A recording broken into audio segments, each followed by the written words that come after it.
Thank you. First of all, can you hear me? Okay. I just want to say thank you from the bottom of our hearts, our teachers, our staff, for just the connection and the love that you have poured into our school. I can still remember that day that Tammy came, and I was like, oh, yes, let me get Amber right now. So I was like, we have 1,000 things and lots of ways that you can come love on us.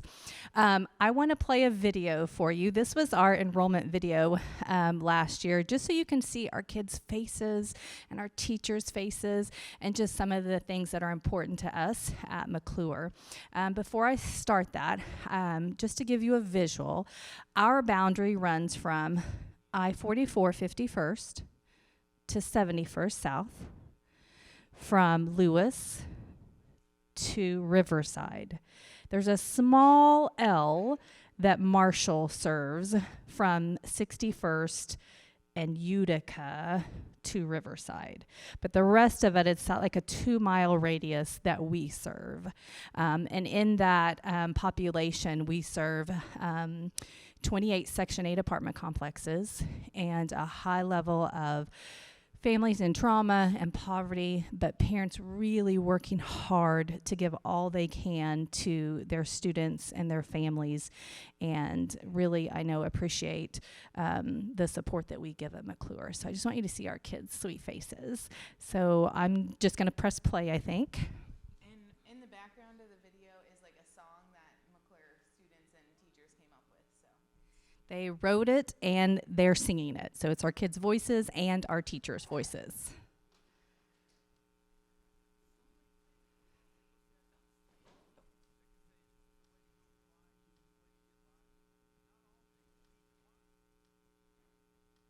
In the heart of the P61 community, something about building dreams. Hi, I'm Miss Morgan, the principal at McClure. I'm Miss Markarian, the assistant principal at McClure. And welcome to McClure. Showing up for class, staying on task. Always on the grind, greatness on my mind. Future looking bright, happy life, that's my motivation. I got big dreams, doing big things. Congratulations. Showing up for class, staying on task. Always on the grind, greatness on my mind.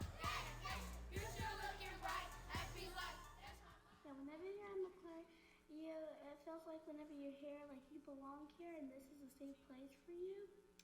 And a lot of people can be here and be safe and belong here. It's like this is basically like home. Expectations we set high, because greatness is inside every person, that's for certain. Now we're waving bye-bye to mediocrity. No more games, monopoly. Above and beyond, that's a P61 philosophy. Hold up, philosophy? Like Socrates. Breaking down walls and hypocrisy. Stereotypes never meant much to me, so no matter what you think, I will succeed. By gaining this knowledge, I'm creating options, like going to college and solving my problems. I never give up, so don't plan on me stopping. It's time to move, let's get up and stop watching. They talking about smart, they talking about us. It's the Gray Rosa Parks, and we on that bus. It's where courage is. Hi Future Mustangs, I'm Mrs. Cakes, and I'm here to tell you about McClure's Social Emotional Learning Program. Here at McClure, we practice and navigate ways to control our emotions, how to build great relationships, and how to interact with others. So every morning when you come into McClure, into your classroom, you will plot your mood on the mood meter. Tell us, your teacher and your classmates, how you're feeling and where you are when you come into the classroom. And also you'll plot throughout the day, so maybe your mood changes and you're feeling better or you're sadder. So that way just gives your teachers and your classmates a little bit about how you're feeling. Every classroom at McClure also has a calming corner, and in the calming corner there are tools to help you calm down, or maybe you just need a break. Also in every classroom you will create a class charter with your classmates, and the class charter just talks about how you guys want to feel at school and what you're going to do if you don't feel that way. Lastly, part of our social emotional learning, we talk about taking a meta moment. So you feel an emotion coming on, you stop and you think about what tools you have in your toolbox and how you want to get back to your best self. At McClure, we also have lots of best self posters around. You'll see what people want to do to be their best self. That's just a little bit about McClure's Social Emotional Learning Program and how we work together to regulate and learn about our feelings and help each other out at McClure. Future looking bright, happy life, that's my motivation. I got big dreams, doing big things. Graduate, showing up for class, staying on task. Educate, always on the grind, greatness on my mind. Dedication, future looking bright, happy life, that's my motivation. I got big dreams, doing big things. Graduate, showing up for class, staying on task. Educate, always on the grind, greatness on my mind. Dedication, future looking bright, happy life, that's my motivation. Education is the focus, love is the centerpiece. In this community, together we're building dreams. We lift each other up through our actions and our speech, and we stand upon the shoulders of others to help us reach expectations we set high. Because greatness is inside every person, that's for certain. Now we're waving bye-bye to mediocrity. No more games, Monopoly. above and beyond. That's a P61 philosophy. Hold up, philosophy? Like Socrates. Breaking down walls and hypocrisy. Stereotypes never meant much to me, so no matter what you think, I will succeed. By gaining this knowledge, I'm creating options like going to college and starting a program. So that's just a video that we developed and just for others to really showcase who we are and what we believe about kids and families and all the work that our team puts in. Kelly Cates is the one that talked about the social emotional learning. She's our dean this year and just does a phenomenal job with our kiddos in crisis and that just need those basic needs met before they can learn anything. And so when Tammy came in and had that idea about the food pantry, I was like, oh my gosh, that is amazing. I have a report that I'm working on to share with some people in Tulsa Public Schools. But in that report, I've been working through some data, Alexa and I, and through that data, just looking at some numbers. And we have a high number of kiddos that are homeless, and many of them are not claiming homeless to get some of that extra support. Many living in their vehicles, hotels around the area with a friend or a neighbor, and they are not claiming that. The district does offer supports for that. So we have started to encourage families that come in and say, I have no place. We're in our car. We're in a van. We're staying with different neighbors or different friends that we have. We've encouraged them to connect with the district so that they can receive that support. But about 20% of our population are facing some type of homelessness. And when they have come in and said, we had 3 different families this week, but one specifically, 2 small young girls basically were dropped in another family member's lap, and they have nothing. There's no clothes, there's no extra food, there's nothing. And so through the clothing closet, we got an adult to get them a week's worth of clothing, got some food set up, and we're able to support that family in the moment because of this group. So you are making a difference in the lives of our kiddos. So I just want to say again, thank you from the bottom of our hearts for the difference that you're making daily with our kids and that specific need that we have. Just tell you, I know she said this is my 10th year at McClure as an administrator. We've worked really hard to build McClure and the mental health that many of our families and our kiddos are struggling with. We have family and children's services on site to support our students and families. We were really making some big gains with behavior and meeting needs of kids and academic growth. And then COVID came upon us, right? It affected us all. And so coming back to what school was is not the normal anymore. So kids and families coming back to what they thought school used to be is different because so many families and kids are coming with more We have more mental health crisis than we've ever had, that I've ever experienced. This is my 26th year in education. And so we have really come together to get in more mental health support for our kids, really work on that social emotional piece. But the piece that kind of gets forgotten about sometimes is our teachers, because our teachers, it's called secondhand trauma. And our teachers take on that trauma of their students and their families. And I texted Tammy last night and I said, how many friends are in your Sunday school class? And she said, oh, about 60. And I just, all night, I thought 60 people, that's amazing. But what just was laid on my heart, the ask is, would you be willing to adopt a teacher? Like, one teacher just to send a kind note to once a week, or an email or something to just say, we see you, you've got this, you can do it. We have teachers that come in and they need support from us, and we offer that support, and the district has support, but it's still like you take that on. All 22, 25, however many kiddos you have, those are your babies. Those also become an extension of your family, and teachers are supporting moms and dads and aunts and uncles and neighbors and friends of those kiddos. And that's a lot to take on one person.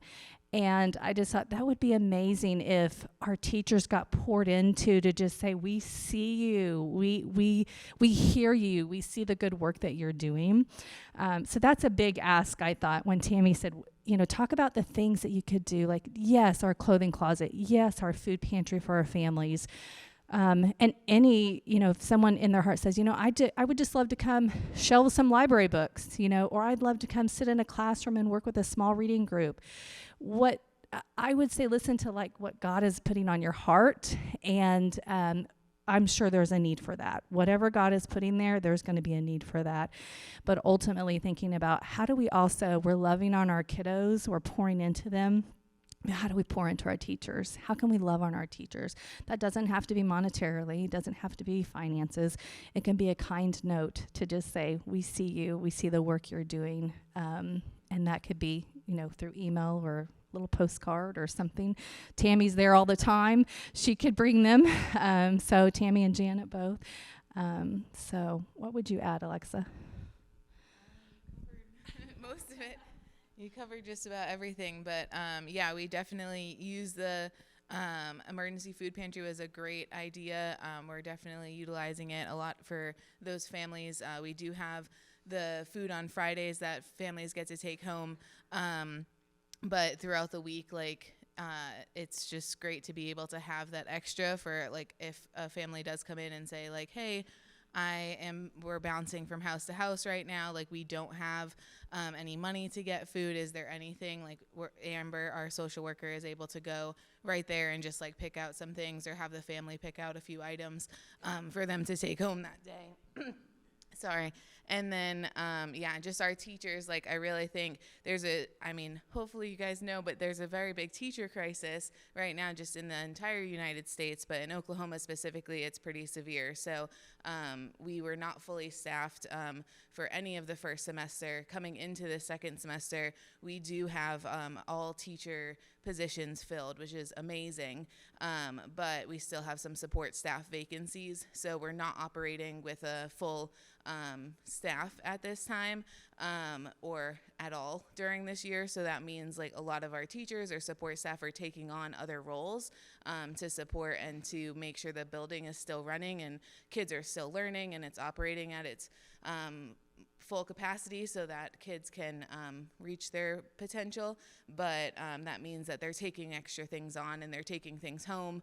And again, with that trauma, secondhand trauma that they're experiencing, it's just sometimes really heavy. So to hear or to get a note or something that just says hey, we see you, that means the world to teachers and staff. So if you want to write notes, if writing notes isn't your thing, the teachers lounge could always use some love if you want to donate snacks or drinks or anything like that, so that teachers can have something when they do have a break in the day, because oftentimes, like, for their lunch break is 25 minutes, but that means like they're dropping their kids off at lunch. They usually have a student that they like are talking to, having a restorative conversation with before they drop them off. Then they maybe have like 15 minutes to actually like get back to their classroom, eat something, but they might be calling a parent during that time or making a copy or doing something else, so they don't usually get like a long time to actually eat. So if there were snacks in the lounge, they could just like pick one up and be eating it as they're doing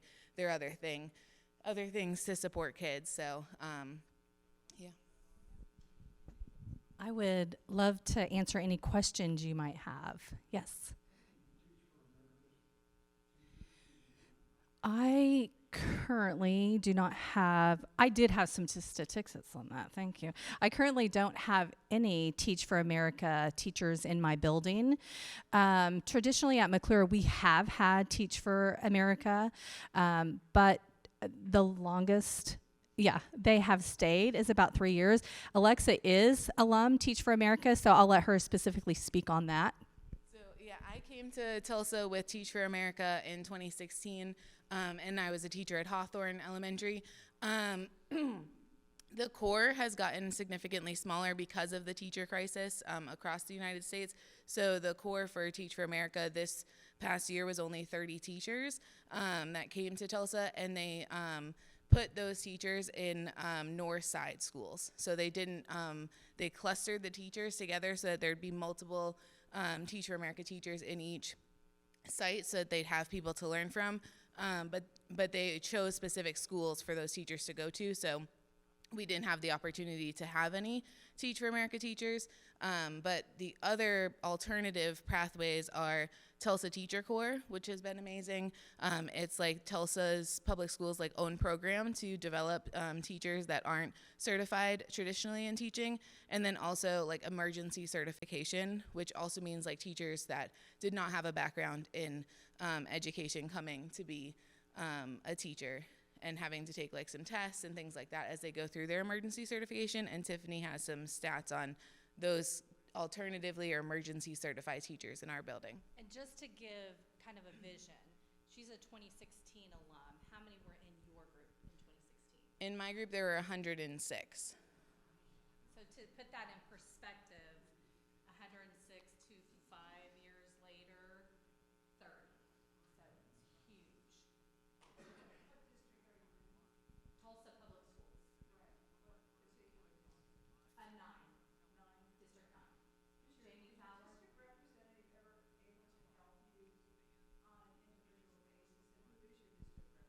Jamie Fowler, and we have that with him. We also have the privilege of his wife is a teacher in our building.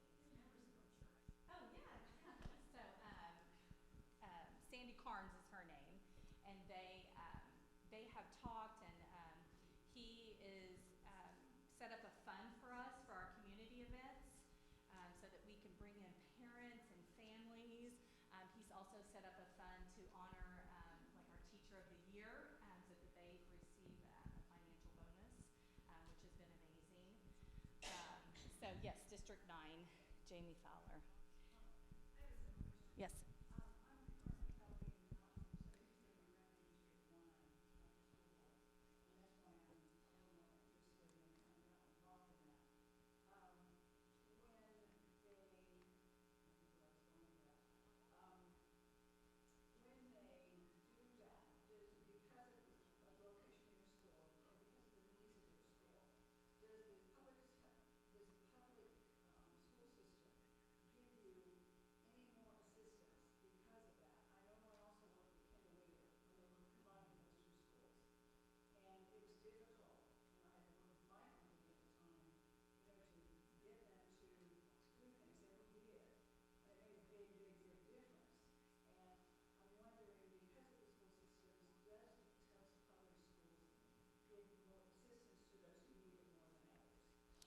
So the answer is It varies.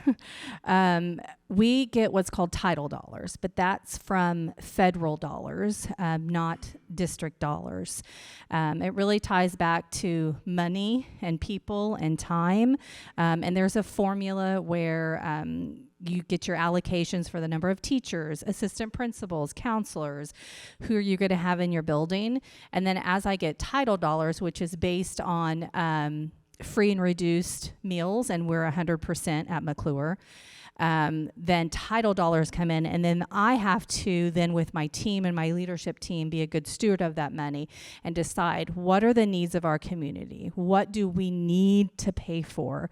I will say two of the things that the district looked at for us is they provided us Amber, a social worker. There are only 4 schools that they provided that to, and we are one of them, so we are so thankful for that. And then the counseling department started a program called Counseling Core. And so we get an extra counselor 1 day a week to pull some small groups to help with that mental crisis and behavior support. So those are 2 extra things that the district is saying, like, I see you. We don't have all this extra money, but these are 2 things that we can support you with for sure.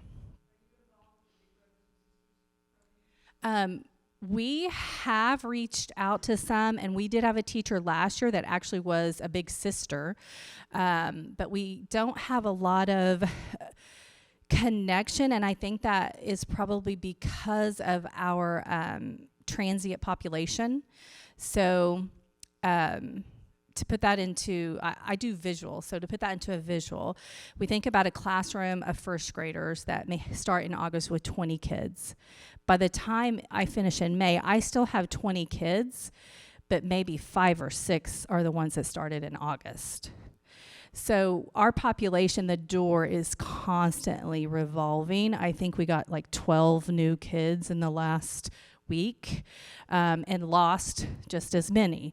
So it's a constant. We had 7 kids waiting in our queue the day we came back from Christmas break, like ready to go. So I think some of that is they're constantly changing and moving. We did try to work with Metro Christian and see if some of those families, parents might mentor or adopt a student and kind of do our own Big Brothers, Big Sister at McClure. And we do have a few of those parents coming in that have adopted individual kids. Alice Kane was kind of the leader of that, and I know that connected with Tammy here and Janet. So that's kind of that's just an idea that Alice and I had in the summertime, and I was like, how can we get this off the ground? How can we start making this work? And so just reaching out, and her connection was Metro. And so that is a program that we're starting, and we just started with 3rd graders and 2nd graders, and we have 1 5th grader, and just a few they just come in and they sit with them, and they sometimes we'll have lunch with them. They don't bring lunch, they just sit and talk with them while they're at lunch, just to say there's a strong, trusted adult that sees you. Yeah. Mm-hmm. Yes, ma'am.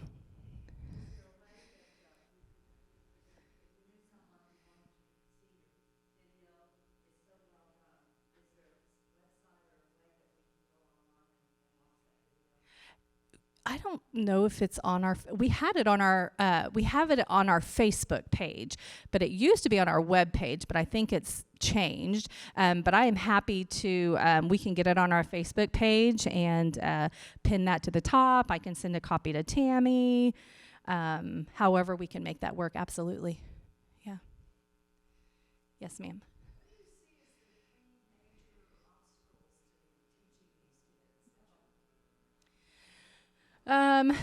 I would say one of the top one is their immediate needs being met: clothing, food, safety, housing. So those immediate things that sometimes I take for granted. So I would say number 2 is we have many kids because of COVID. I have a kindergartner that just started this week. This is their first time in school. It's January. They haven't been to school at all. We know of a 6th grader that started, and it was her first time in school. So the barrier so that would be like the trust in education, the trust in school. So families to trust that kids will be safe, they'll be taken care of, and they're going to get what they need in the school systems, not just McClure. Number 3, I would say it's the mental health crisis, like supporting kids with so many of our community. Our families were affected by COVID. We had a lot of deaths, grandparents, a mother, an uncle, a child. So that was hard on us. And so we are still climbing out of that together and supporting kids that are not only immersed in trauma because of COVID, but trauma just because that's their daily lives. That's what they're dealing with. And so supporting them.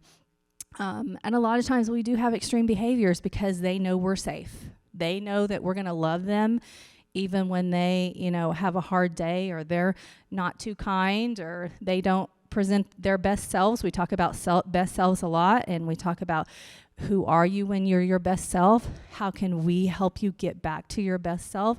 What do you need from us to get there? That's when sometimes when we're having those restorative conversations that we hear that I'm just really hungry. I didn't have any dinner. Or I need a clean pair of clothes because these are the clothes I had on 2 days ago and they smell and somebody made fun of me. So just really listening to kids and what their needs are. Yes.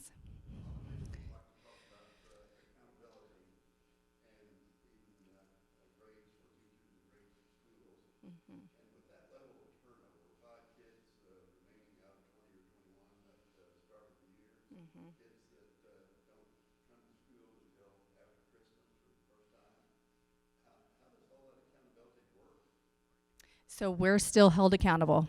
At McClure, our grade has been an F for many years when you think about the state grade. We're a D. So we're climbing the ladder, and we're thankful for that, right? We're climbing. So we are still held accountable. Every kid that walks in our door, we love on them, and we meet them where they're at, and we decide, what do you need, sweet friend? What does your family need? And how as a school then do we support the resources? And there are times when we don't have what families need, but we think about, like, what is the resource we can put in your hand? And this is where Amber comes in so greatly, because we can connect her with families that are, I need housing. I need to get to the doctor. Is there someone that can give me a ride?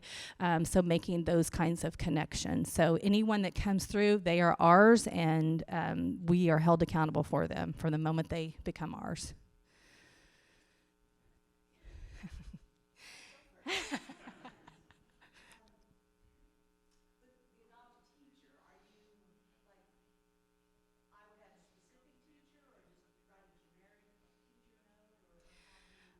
I would love it if it was a specific teacher.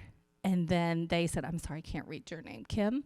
And they were like, Kim is a person I know that sees me. And she's sending me notes. She's loving on me.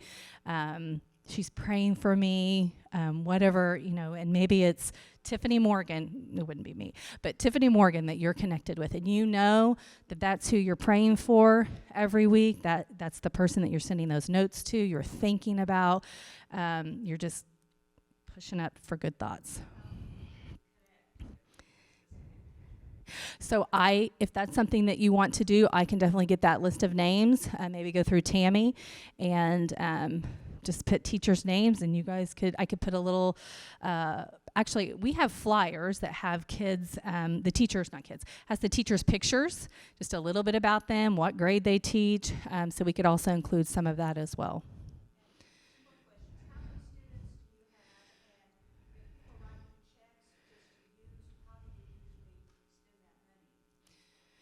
So we have about 400 right now, and again, it just fluctuates. Yes.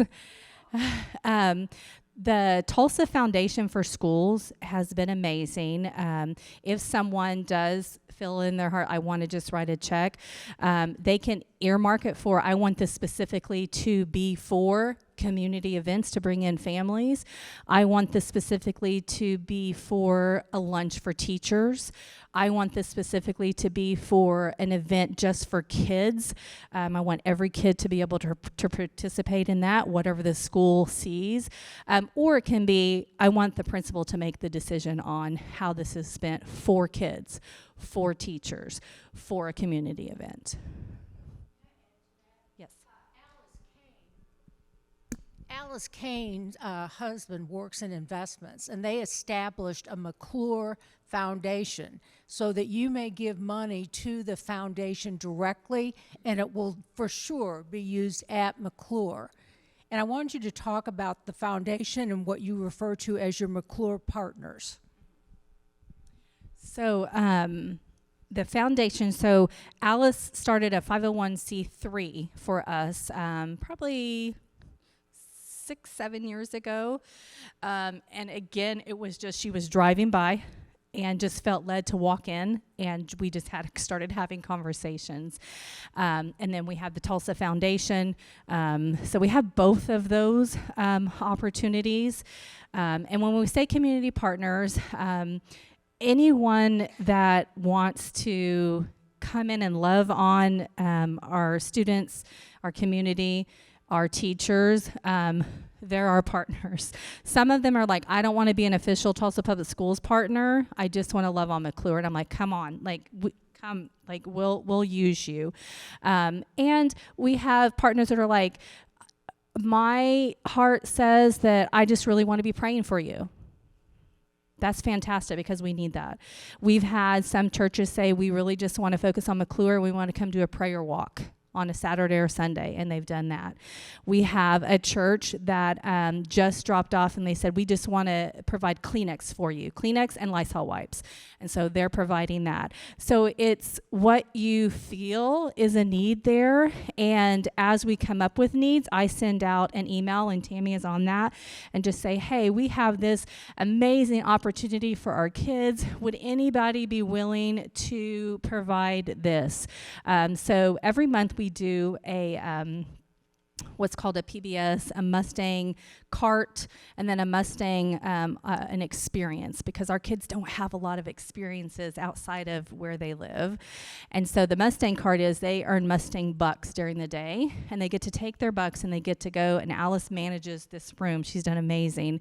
And teachers donate things, and Metro has donated things, and kids get to buy trinkets. And a lot of them buy for themselves, but so many of them will buy things for their mom, for their grandma, for their aunt. It's just so sweet.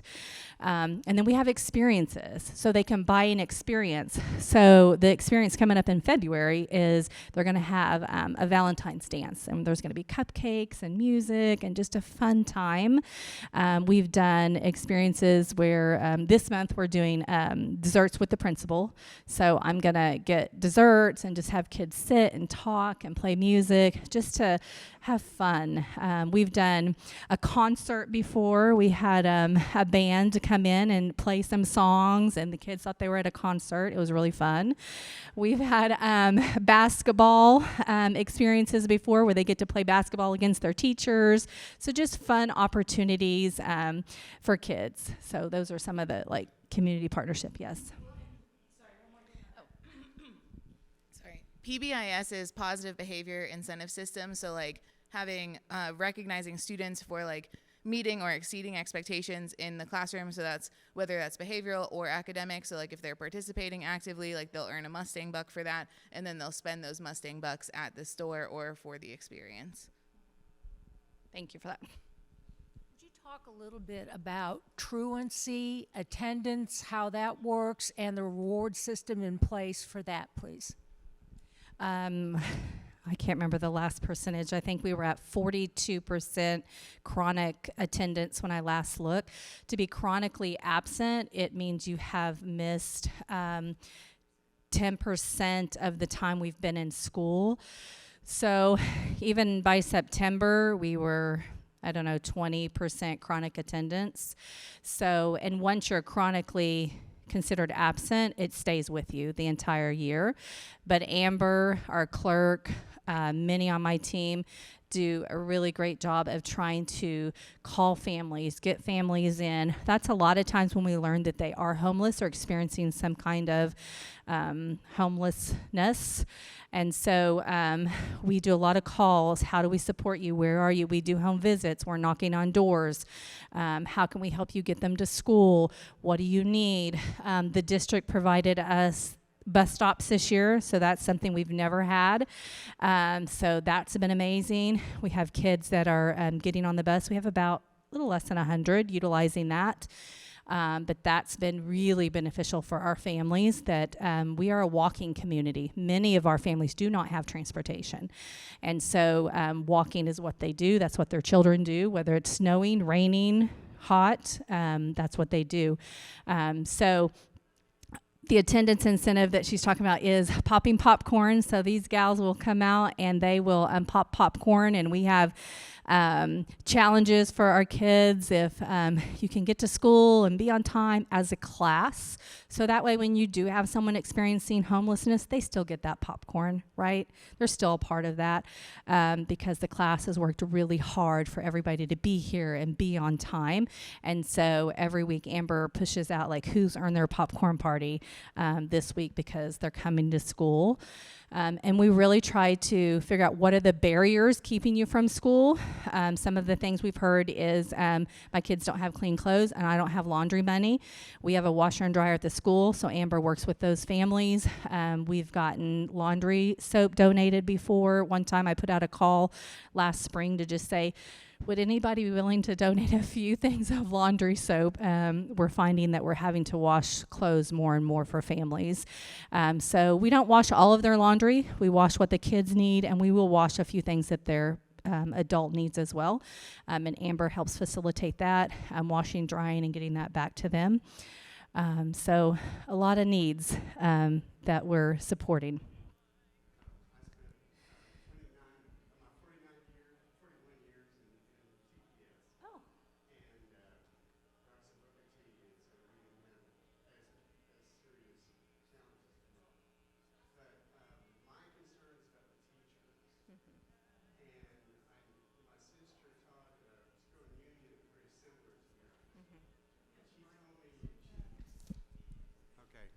I'm saying my sister taught in a school in Union Schools. It was very similar to yours, Rosa Parks Elementary, and she told me stories that just I could not believe. And she said we get these young girls from ORU that are come in here and they're just blitzed. They have the deer in the headlights look. They can't believe they don't. And do you all what kind of I know teacher burnout is a very serious issue. And do you have support programs for the teachers to help guide them navigate through all the at-risk challenges that they face? Yeah, so teacher burnout is definitely a very real thing. And I don't know, do you have this statistic on? So we have of our core classroom teachers, so it's not all of our teachers, like we do have a reading interventionist, we do have other like supports of teachers, but in our core classrooms, 14 of our 19 core classrooms have emergency or alternative certification. So that means that they didn't go through a traditional program in college. And then of that, 13 of our 19 core classroom teachers are novice or probationary teachers, which means they're in their first 4 years of teaching. So we definitely have a very novice staff, especially in those core classrooms. And with that, there's with the district, there's the employee assistance program that that teachers can call and can try and set up counseling services or things like that for teachers. At our school, we try and do as much as we can for teachers. We just try and connect them with each other because especially with COVID, like it's really being a teacher is very siloing. Like, you're in your classroom all day long and you're just by yourself with the students. And sometimes you can never, like, the whole day can go by and you haven't talked to another adult. And that can be really hard, especially if you go home and then you live alone. Because then it's like, okay, I haven't talked to an adult all week. So we just try and connect teachers with each other. And then by having common plan times with like other teachers in their grade level and things like that. And then we've also tried to start this year a staff comm room at our school.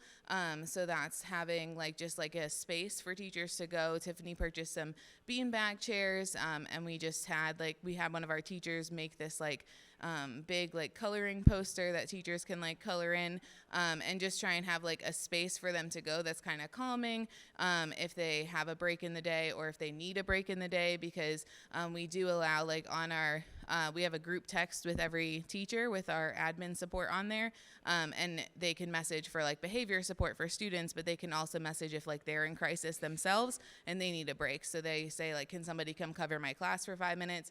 And one of us will go and we'll go cover their class, and they can go to that room just to kind of decompress a little bit. So we definitely try and support teachers as much as we can.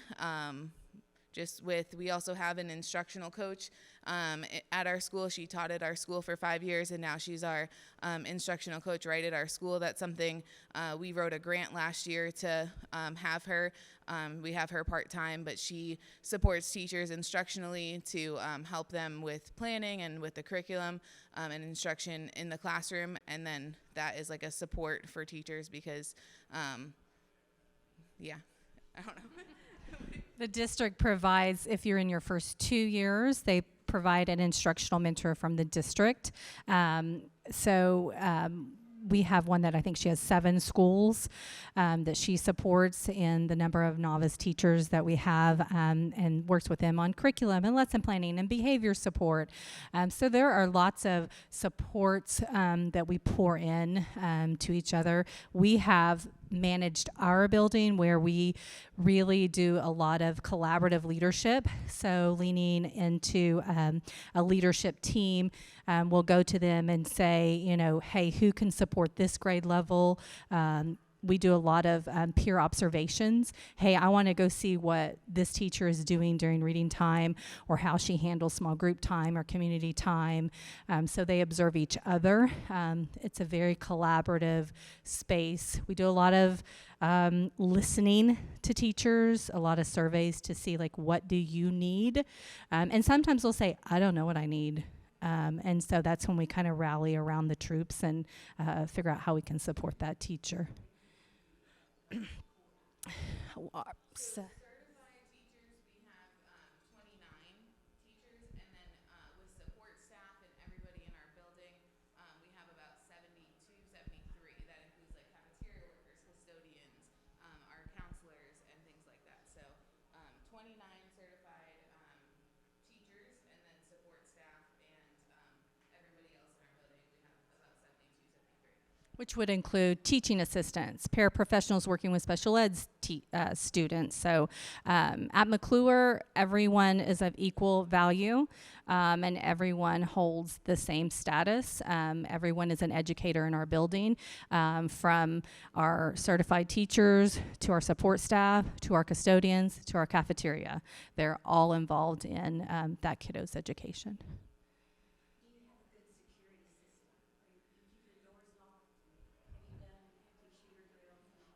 So the state requires all of our drills, and we just finished one of our security drills. And every school building has a double lock system, and so the front doors lock, you have to be buzzed in. There's usually a foyer that locks. Then you have to be buzzed into the office. That locks down, and so that's how we run our building. The only time our doors are open is at dismissal and arrival.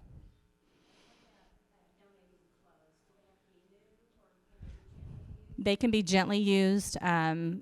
Yes, the answer is yes. Donate clothes. They can be gently used. They don't have to be brand new at all. And at the end of the year, we try to do a kind of clothing pickup. We do a blast into the summer every year with inviting all of our families, and we have adult clothes out there. And the number of our family members that will pick up bags of just adult clothes is phenomenal. So very appreciated. Sorry, one more thing on for teachers and stuff. So something Tiffany and I try and do is like at least once a month we try and do something for teachers, support staff, like everybody on our staff. So that's whether it's like a lip balm that says like you're the bomb and we like put it in their mailbox, or it's a bag of popcorn and we're just popping by to say that you're appreciated. Like we just like try and do like very little things. So that's where like if you guys have any ideas of something, or like if we 75 we make, yeah, because there might be an extra counselor in the building that day that we need to make sure to give it to. So yeah, we try and do 75 anytime that we do something for everybody.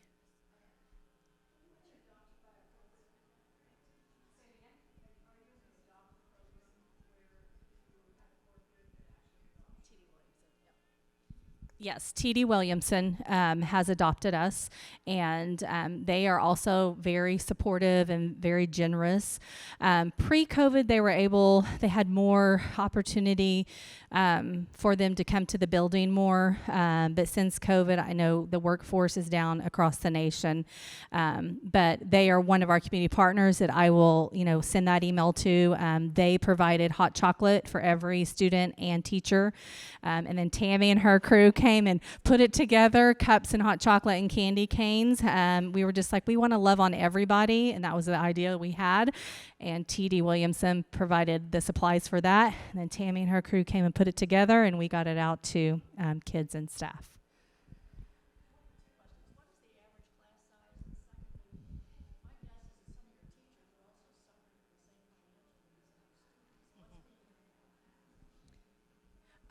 So class sizes first, anywhere from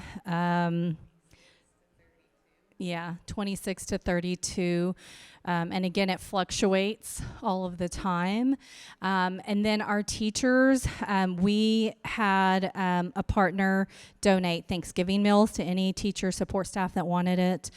And we have had 3 staff members that have gone to either us or Amber to just say, I'm about to lose my housing. I am struggling financially, and we were able to give them food from the pantry, and tears, just thankfulness coming from them. So when we know about it, when someone hears about it, or if they're coming to us, we are supporting them that way as well. Correct. Yeah, it is just what she and I can provide financially. And then this food pantry that Tammy has started.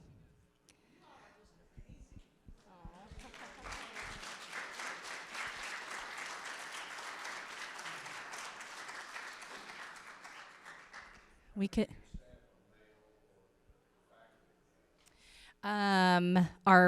So certified teachers, we have 1 male, and then support staff, we have 2, and then we have 1 cafeteria, 1 custodian that are male. But I sure do look for those men whenever I'm trying to hire. So they're short coming for sure.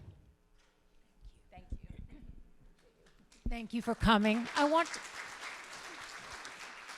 teeing off what Keenan just said, these kiddos love it when there's men in the building. And if you want to just make arrangements to be a lunch buddy with a kiddo, and just you can just bring your own lunch or bring him lunch too. They need the male influence in their lives, supporting the men who are successful. Janet.